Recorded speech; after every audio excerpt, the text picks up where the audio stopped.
Hello dear students, welcome to my YouTube channel Skyser Science. Today we are going to discuss a very important topic which are asked in NEET and JEE, that is the calculation of bond order. आज हम लोग एक नए topic की बात करेंगे जिसमें हम लोग पढ़ेंगे कि बॉन्ड ऑर्डर कैसे कैलकुलेट किया जाता है, और हम लोग जो है इसके कॉन्सेप्चुअल पार्ट पे ही रहेंगे, थ्योरेटिकल पार्ट पे ज़्यादा डिस्कस नहीं करेंगे।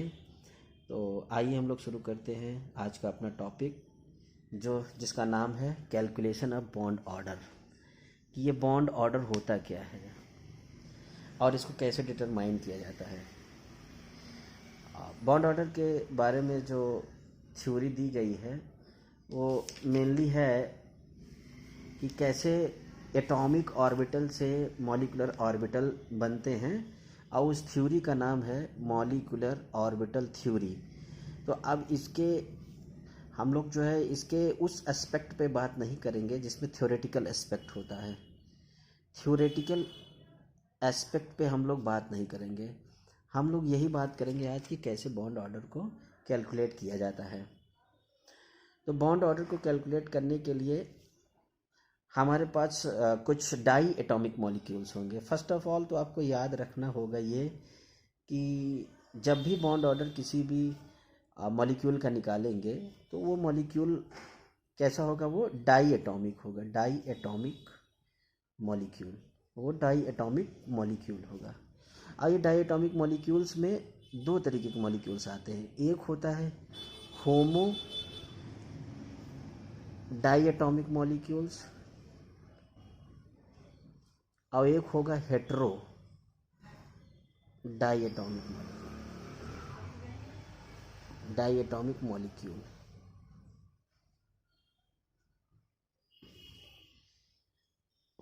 तो हम लोग जो है इसके लिए दो चीज़ें हमें ध्यान रखनी पड़ेंगी कि जब भी इसको कैलकुलेट करेंगे, तो जैसे एक एग्जांपल के थ्रू हम पहले समझने की कोशिश करते हैं। तो यहाँ पे दो सिचुएशन बनती है, वो दो सिचुएशन कौन कौन सी हैं। आपको इन मॉलिक्यूलर ऑर्बिटल्स में इलेक्ट्रॉन्स को फिल करना है। अब उन्हीं इलेक्ट्रॉन्स को किस तरीके से फिल किया जाता है उसके कुछ रूल्स हैं, लेकिन पहले हमें ये पता करना पड़ेगा कि डाई एटॉमिक मॉलिक्यूल्स में टोटल नंबर ऑफ इलेक्ट्रॉन्स कितने होंगे। टोटल नंबर ऑफ इलेक्ट्रॉन्स के लिए हम दो तरीके से इसको भर सकते हैं। पहला, when electron is less then 14, तो उसके लिए हमारे पास एनर्जी का जो डायग्राम होगा या एनर्जी लेवल्स होंगे वो डिफरेंट होंगे। और जब यहाँ पे लेस देन होगा, when electron less than 14 and when electron greater or equal to 14 होगा। तो इन दोनों के केस में अलग अलग हम लोग एनर्जी लेवल्स को पढ़ते हैं, जो एनर्जी लेवल्स अलग अलग आते हैं। जैसे इसके लिए when electron less than 14 होता है, उसके लिए जो एनर्जी लेवल्स होता है हमारे पास वो सिग्मा 1s, फिर उसके बाद इसी का sigma star 1s, sigma 2s, sigma star 2s, sigma 2pz, फिर उसके बाद आता है 2p पाई 2px, और इसी के इक्वल होता है पाई 2py, और फिर इसके आगे इसका एंटी बॉन्डिंग, जहाँ जहाँ याद रखिएगा जहाँ जहाँ स्टार लगा होगा वो एंटी बॉन्डिंग ऑर्बिटल्स हैं। जहाँ जहाँ भी स्टार लगा रहेगा वो एंटी बॉन्डिंग ऑर्बिटल्स होंगे। मैं एक बार फिर से आपको रिपीट कर दे रहा हूँ, जहाँ जहाँ स्टार लगा होगा वो एंटी बॉन्डिंग ऑर्बिटल्स होंगे। और सिग्मा स्टार 2pz ये हम लोग तब भरेंगे जब हमारे डाई एटॉमिक मॉलिक्यूल्स में टोटल नंबर ऑफ इलेक्ट्रॉन्स 14 से कम होंगे, या तो 14 के बराबर होंगे या तो 14 से कम होंगे। याद रखिएगा, ये ध्यान रखिएगा, ये तो या तो बराबर होगा या 14 से कम होगा। यहाँ पे ये ध्यान रखने वाली बात है, कन्फ्यूजन नहीं होना चाहिए। याद रखिएगा ये एनर्जी लेवल तब भरा जाएगा जब इलेक्ट्रॉन लेस देन और इक्वल टू 14 होगा। ये एनर्जी लेवल्स तभी यूज़ किया जाएगा। कोई भी फॉर एग्ज़ाम्पल हम लोग एक एग्ज़ाम्पल के थ्रू इसको समझने का प्रयास करेंगे, कोशिश करेंगे कि कैसे जो है इसको हम एक्सप्लेन कर सकते हैं। जैसे अगर हम एक एग्ज़ाम्पल लेते हैं, सपोज़ हमारे पास एग्ज़ाम्पल है B2 मॉलिक्यूल्स का, B2 मॉलिक्यूल। अगर हम बोरॉन की बात करें तो बोरॉन का में जो इलेक्ट्रॉन्स होते हैं, जो उसका एटॉमिक नंबर होता है वो 5 होता है। बोरॉन का एटॉमिक नंबर 5, क्योंकि एक बोरान का 5 होता है तो 2 बोरान का कितना होगा 5 + 5, यानी इसमें टोटल 10 इलेक्ट्रॉन्स होंगे, टोटल 10। अब अगर हम इसको फिल करते हैं तो हम देखते हैं कि इसको फिल करने के कुछ रूल्स हमारे पास हैं। उन रूल्स को पहले समझना पड़ेगा हमको। वो रूल्स कौन कौन से हैं? पहले तो हमको जो मॉलिक्यूल दिया रहेगा तो हम उसका कैलकुलेट करेंगे, calculate total number of electrons of diatomic molecule. सबसे पहले तो ये काम करेंगे, पहला रूल्स में पहला रूल ये है। और दूसरा याद रखिएगा टोटल नंबर ऑफ इलेक्ट्रॉन्स लेंगे, टोटल नंबर ऑफ इलेक्ट्रॉन्स। उसके बाद दूसरा रूल है, जब भी इस एनर्जी लेवल्स में हम, ये एनर्जी लेवल्स कुछ नहीं है, ये मॉलिक्यूलर ऑर्बिटल्स हैं, जो जब इन मॉलिक्यूलर ऑर्बिटल्स में इलेक्ट्रॉन्स को फिल किया जाएगा तो उस समय हमको फॉलो करना पड़ेगा हुन्स का रूल, फॉलो हुन्स रूल। अब हुन्स रूल क्या होता है ये आप अच्छे ढंग से जानते हैं कि सबसे पहले जो है ऑर्बिटल्स में एक एक इलेक्ट्रॉन फिल किए जाएंगे, उसके बाद जो है पेयर अप होना शुरू होता है इलेक्ट्रॉन। यही हुन्स रूल है। कैसे होता है अभी आगे हम लोग देख लेंगे किस तरीके से होता है। और तीसरा जो हम लोग पढ़ने जा रहे हैं, तीसरा जो रूल्स है, ये जो रूल्स लगेगा ये only for diatomic molecules. बार बार मैं फोकस कर रहा हूँ डाई एटॉमिक मॉलिक्यूल्स। यहाँ पॉली एटॉमिक मॉलिक्यूल्स का बॉन्ड ऑर्डर नहीं कैलकुलेट कर सकते हम लोग, याद रखिएगा इसके लिए। और चौथा जो पॉइंट, इसमें चौथा जो रूल आता है वो आता है हमारा इसका बॉन्ड ऑर्डर निकालने का फार्मूला। जो बॉन्ड ऑर्डर का फार्मूला होता है वो bonding electrons minus non bonding electrons और डिवाइडेड बाय 2 होता है। ये bonding electrons minus non bonding electrons divided by 2। अब यहाँ पे हमारे पास 3 चीज़ें हैं। अगर ये बॉन्ड ऑर्डर है, अगर ये बॉन्ड ऑर्डर फ्रैक्शन में आ जाता है, फ्रैक्शन में, तो इसका मतलब ये हुआ कि मॉलिक्यूल 100% पैरामैग्नेटिक होगा। और अगर बॉन्ड ऑर्डर एक होल नंबर अगर आ जाता है, होल नंबर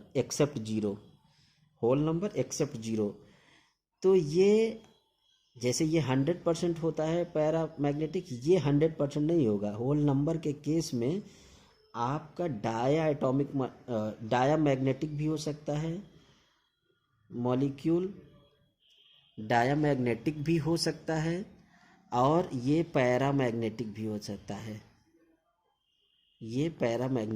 सकता है, अब अगर आपका बॉन्ड ऑर्डर 0 आ जाएगा, if bond order comes 0, it means that the molecule will not exist। अभी हम लोग एग्जांपल ले लेंगे, उसके बाद देख लेंगे किस तरीके से होता है। तो हम ये आपको इसमें बताना चाहते हैं कि बॉन्ड ऑर्डर निकालने के लिए हमारे पास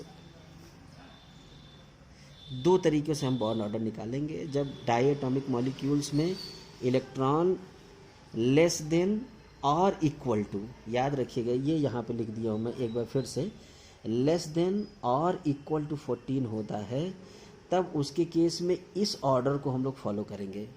sigma 1s, sigma star 1s, sigma 2s, sigma star 2s, जहाँ जहाँ स्टार लगा होगा, जहाँ जहाँ स्टार लगा होगा, it means that the molecular orbital is anti bonding molecular orbital. If star is mentioned over the orbitals, that means the anti bonding orbital is there. तो आपको याद रखना पड़ेगा sigma 1s, sigma star 1s, sigma 2s, sigma star 2s, sigma 2pz, उसके बाद pi 2px equal to nearly equal to pi 2py, फिर उसके बाद पाई स्टार। अब हमको एक चीज़ ध्यान रखना पड़ेगा यहाँ पे कि अभी हमने जो ये ऑर्डर लिखा हुआ है, ये ऑर्डर मेनली जब इलेक्ट्रॉन लेस देन और इक्वल टू 14 होगा।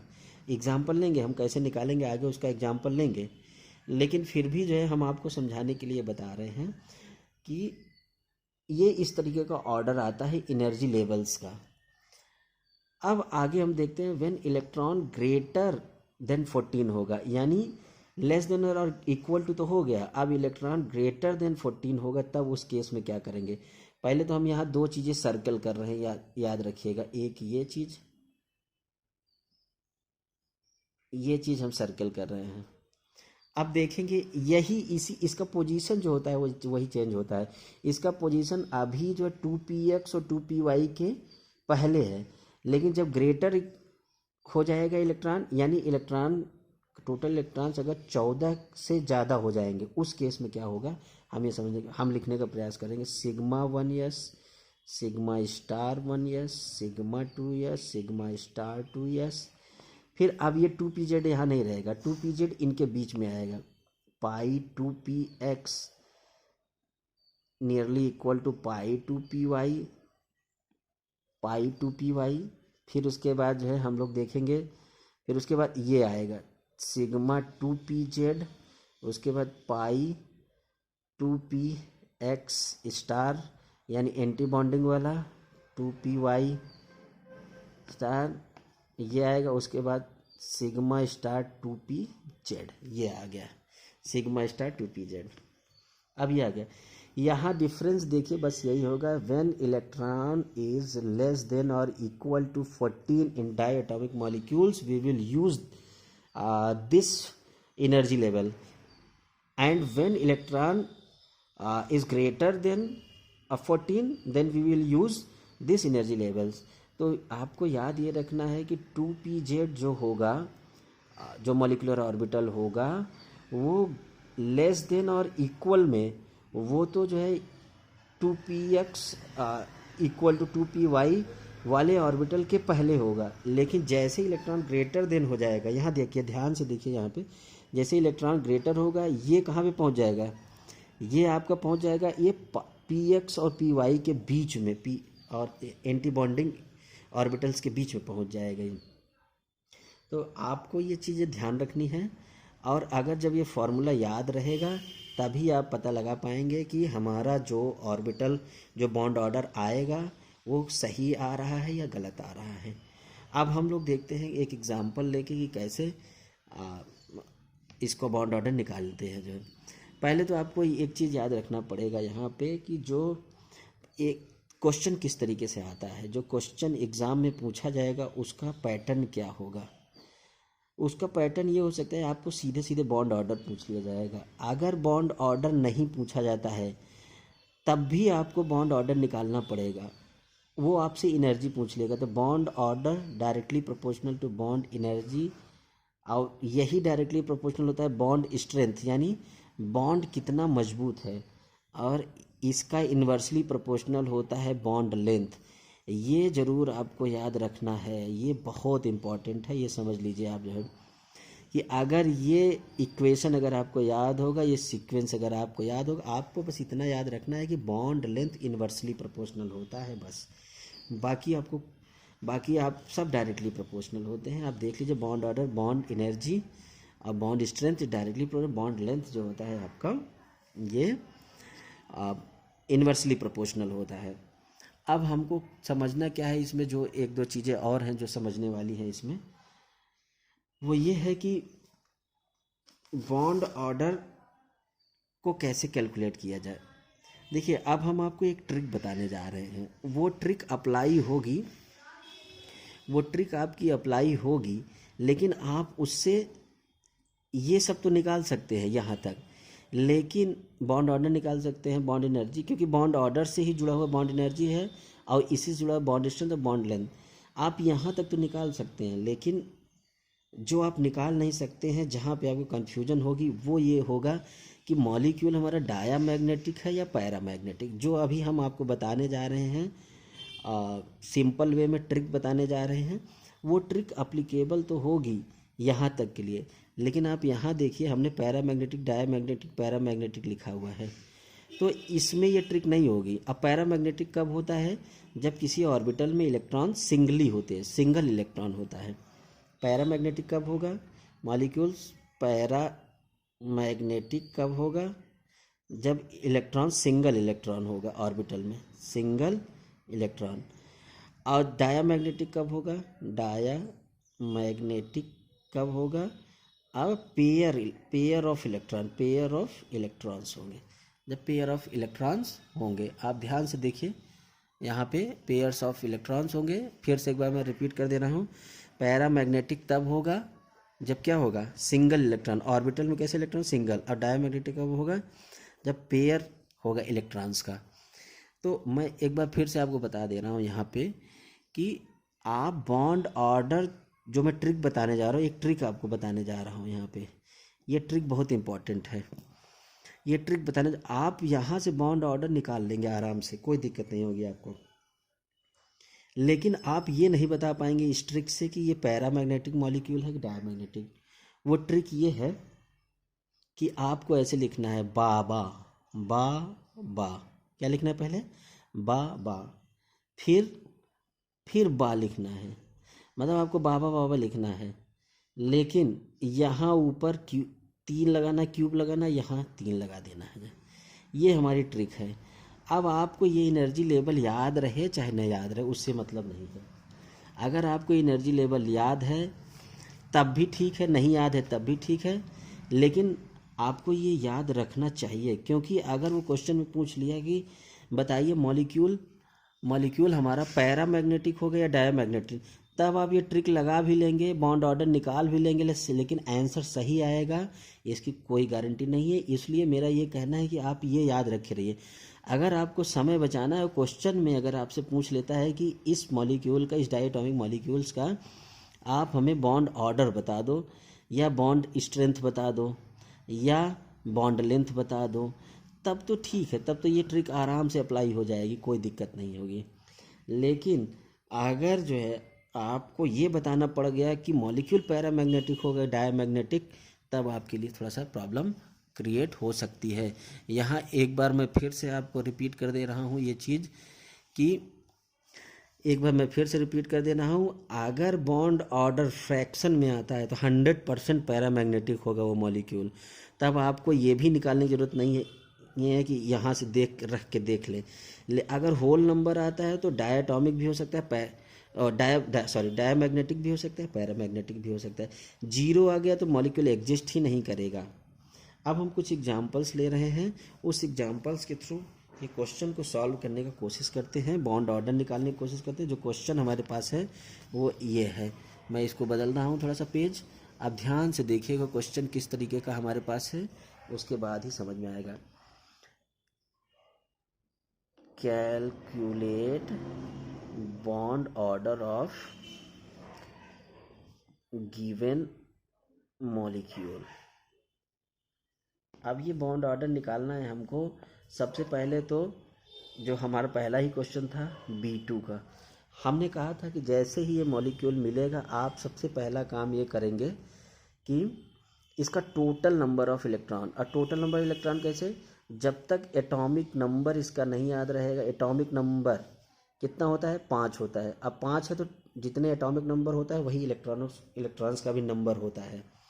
जो एटॉमिक नंबर होता है वही इलेक्ट्रॉन, लेकिन यहाँ पे एक बोरान का है, 2 बोरान का कितना होगा? 5 × 2 10। अब इसको हम भरते हैं, ये किस केस में आएगा? ये हमारा, ये कौन सा केस बनेगा? इलेक्ट्रॉन लेस देन और इक्वल टू 14 के लिए। अब हम पहले अपने ट्रिक से इसको सॉल्व करेंगे, ट्रिक से। हमारे पास जो ट्रिक है वो ये है, बा बा बी क्यूब ए क्यूब, बा बी क्यूब ए क्यूब।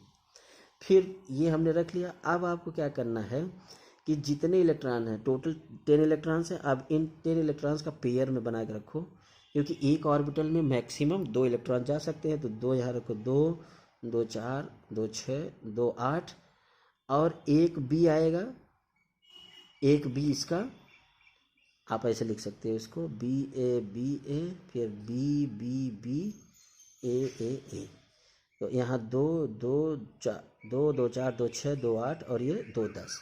अब यहाँ पे हम लोग क्या लगाएंगे, अपना फार्मूला जो बॉन्ड ऑर्डर निकालने का। Bond order is equal to bonding electrons minus non bonding electron या anti bonding electron. Non bonding बोलो चाहे तो एंटी बॉन्डिंग इलेक्ट्रॉन्स बोल दो, या एंटी बॉन्डिंग, यहाँ पे एंटी बॉन्डिंग इलेक्ट्रॉन्स ही लिखो, नॉन बॉन्डिंग नहीं लिखेंगे, एंटी बॉन्डिंग इलेक्ट्रॉन्स लिखेंगे। यहाँ पे भी anti bonding minus anti bonding. यहाँ इस फार्मूले में भी आप एक बार देख लीजिएगा, इस फार्मूले में जो हमने आपको बताया था, यहाँ नॉन बॉन्डिंग नहीं होगा, एंटी बॉन्डिंग होगा, सॉरी इसके लिए।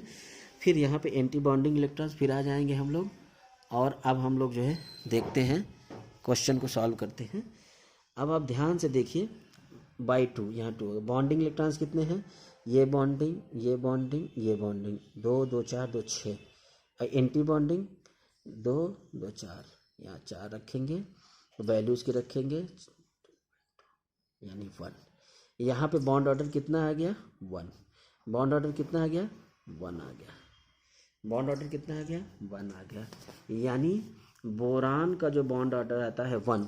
अब ये अगर 1 आ गया तो हमने क्या बोला था कि अगर फ्रैक्शन आता है, जैसे हमने आपको बताया था कि अगर बॉन्ड ऑर्डर 3 चीज़ें हो सकती है, या फ्रैक्शन आ जाए, फ्रैक्शन में वैल्यू अगर इसकी आ गई तो ये पैरामैग्नेटिक हमेशा होगा, 100% पैरामैग्नेटिक होगा। लेकिन अगर ये होल नंबर आता है, whole number except 0 whole number आता है, तो ये डाया भी हो सकता है और पैरा। तो यहाँ पे देखिए, यहाँ पे 1 आया है। अब हम यहाँ नहीं बता सकते हैं कि ये डाया होगा या पैरा, पहले यहाँ भी देख लेते हैं। अगर 0 आता है तो molecule does not exist, molecule does not exist, ये हो जाएगा, molecule does not exist, molecule exist नहीं करेगा, मॉलिक्यूल डज नॉट एग्जिस्ट। क्या हो जाएगा, मॉलिक्यूल डज नॉट एग्जिस्ट। अगर 0 आ जाए तो मॉलिक्यूल एग्जिस्ट नहीं करेगा, मॉलिक्यूल एग्जिस्ट नहीं करेगा।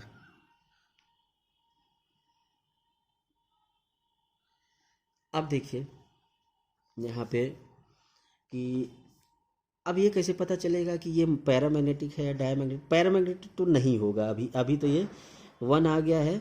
तो अब हम इसको कैसे पता करेंगे पैरामैग्नेटिक है डायमैग्नेटिक। अब हम इसको अपने एनर्जी लेवल से करते हैं, ये क्वेश्चन एनर्जी लेवल से करते हैं, तब वहाँ जाके पता चलेगा कि ये वास्तव में है क्या चीज़ है।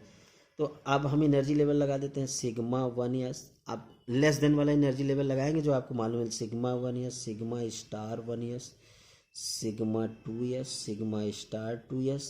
ये स्टार जहाँ लगा है एंटी बॉन्डिंग ऑर्बिटल है। उसके बाद आएगा आपका सिग्मा 2pz आएगा, फिर पाई 2px, पाई 2py आएगा, पाई 2px, पाई 2py आएगा, पाई 2px, पाई 2py आएगा। फिर उसके बाद जो है पाई 2px, पाई 2py के बाद आपका आएगा pi 2px, pi star 2px, फिर पाई स्टार 2py, और फिर sigma star pz, sigma star 2pz, sigma star 2pz।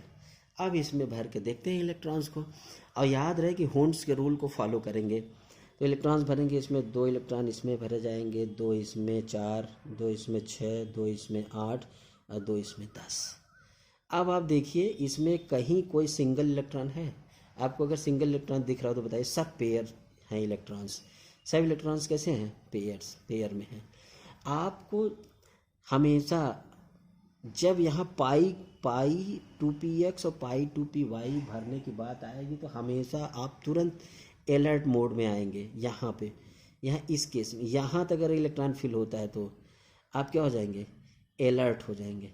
Alert क्यों हो जाएंगे, क्योंकि अब आपको लगाना है यहाँ पे कौन सा रूल, हुंड का रूल लगाना है, हुंड रूल लगाना है। यहाँ पे किसका रूल लगाना है, हुंड रूल लगाना है। जैसे ही हुंड रूल लगाएंगे, हुंड रूल कहता है, देखो यहाँ पे आपके पास 2 ऑर्बिटल आ गए, अब जो मॉलिक्यूलर ऑर्बिटल, तो आप जब दूसरा कोई एग्जांपल लेते हैं तब आपको इसमें ज़्यादा अच्छे समझ में आएगा कि कोई और दूसरा एग्जांपल लेते हैं। जैसे एक एग्जांपल और लेते हैं O2 मॉलिक्यूल का। यहाँ पे आ जाते हैं और यहाँ पे हम लोग ले लेते हैं O2 molecule. O2 molecule, O2 molecule. जब O2 मॉलिक्यूल का अगर हम एग्जांपल ले लेते हैं तो वहाँ देखते हैं कि O2, एक ऑक्सीजन में, ऑक्सीजन का एटॉमिक नंबर कितना होता है, याद करिए, एटॉमिक नंबर 8 होता है। तो यहाँ पे मॉलिक्यूल है तो 8 × 2 यानी 16, टोटल इलेक्ट्रॉन्स कितने होंगे, 16। 16 का केस कौन सा है, इलेक्ट्रॉन ग्रेटर देन 14। उस केस में क्या होता है, उस केस को छोड़िए, पहले हम अपने ट्रिक से निकालते हैं। वो ट्रिक कौन सी है, बाबा B³ फिर A³। अब इलेक्ट्रॉन भर देते हैं, 2 2 4 2 6 2 8 2 10 2 12 2 14 2 16 2 16। अब याद रखिए कि इसका फॉर्मूला ऑर्डर निकालने का फॉर्मूला क्या होगा, 1 bonding electrons minus anti bonding electrons by 2। Bonding जोड़ लीजिए, 1 2 3 4 5, 5 × 2 10 माइनस बचा कितना, 6, टोटल 4/2 यानी 2, 4। यहाँ बॉन्ड ऑर्डर कितना आ गया, बॉन्ड ऑर्डर 2 आ गया।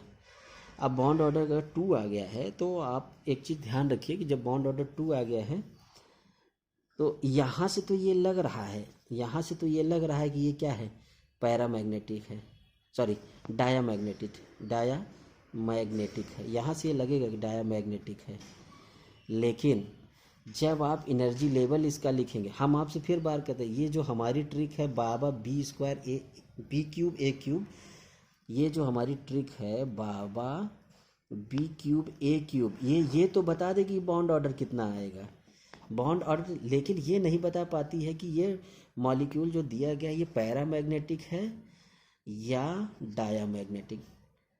पैरामैग्नेटिक है और डायामैग्नेटिक, ये नहीं बता पाएगी। अगर इसको पता करना है तो आपको एनर्जी लेवल याद रखना पड़ेगा। तो इसके लिए जब इलेक्ट्रॉन ग्रेटर देन 14 हो जाता है तो एनर्जी लेवल कैसे लिखते हैं, σ1s σ*1s σ2s σ*2s, उसके बाद 2p पाई 2px फिर पाई 2py।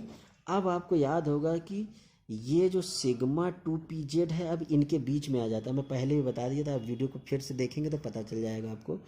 अब यहाँ लिखेंगे हम π*2px ये बराबर π*2py। अब उसके बाद लास्ट में यहाँ लिखा जाएगा σ*2pz। तो ये जो ऑर्बिटल है 2pz वाला, इस केस में इन दोनों के बीच में रहता है। किस केस में, जब इलेक्ट्रॉन ग्रेटर देन होता है, लेस देन इक्वल टू में ये यहाँ उठ के चला आता है, याद रखिएगा, लेस देन और इक्वल में यहाँ पे इसके पास आ जाता है, इसके पहले आ जाता है। लेकिन जब ग्रेटर रहेगा तो ये कहाँ चला जाएगा, यहाँ से उठ के यहाँ चला जाता है। पिछला वाला आप वीडियो देखेंगे तो समझ में आ जाएगा। अब दोस्तों इससे संबंधित कुछ क्वेश्चंस हैं, इस क्वेश्चंस को हम आपके लिए अगले वीडियो में इसको लेके आएंगे और उसमें सॉल्व करेंगे कि कैसे बॉन्ड ऑर्डर का और बॉन्ड एनर्जी का, इन सब का जो है कंपैरिजन करके पूछा जाता है कि ऑर्डर लगाइए। क्वेश्चन आता है कि ऑर्डर में अरेंज कीजिए। क्या अरेंज करना है, बॉन्ड ऑर्डर करना है या बॉन्ड एनर्जी करना होगा या बॉन्ड स्ट्रेंथ करना होगा या बॉन्ड लेंथ करना होगा। और ये पूछा जा सकता है कि मॉलिक्यूल डायामैग्नेटिक है या पैरामैग्नेटिक है, ये पूछा जाता है क्वेश्चन। अब आप इसको सॉल्व करने का, जो मैंने बताया उसके बेस पे करने का कोशिश करेंगे। अब अगर कोई दिक्कत होगी तो आप हमें जो है कमेंट बॉक्स में लिख के ज़रूर बताएंगे। अगर आपको वीडियो अच्छी लगी हो तो मैं यही कहूँगा कि अगर आपको वीडियो अच्छी लगी हो तो लाइक, शेयर एंड सब्सक्राइब ज़रूर करें। Thank you.